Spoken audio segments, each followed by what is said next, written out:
এখন বাড়ি যাচ্ছে, ভাই নিতে আসবে।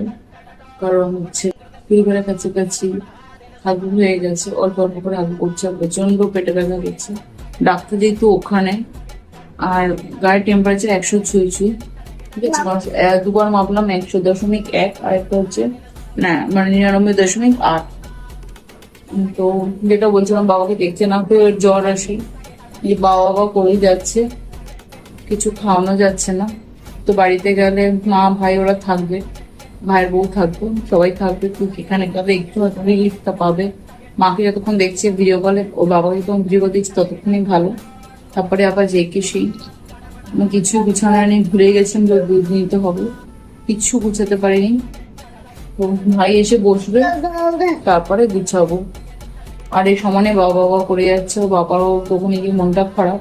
কারণ কিছু করেনি, কাজ তো যেতেই হবে।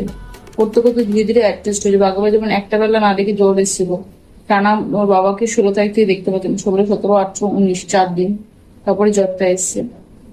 তো এমন করতে করতে অ্যাডজাস্ট হয়ে যাবে, কাজ তো বন্ধ করা যাবে না। এটাই হচ্ছে ব্যাপার। এখন বাড়ি যাই।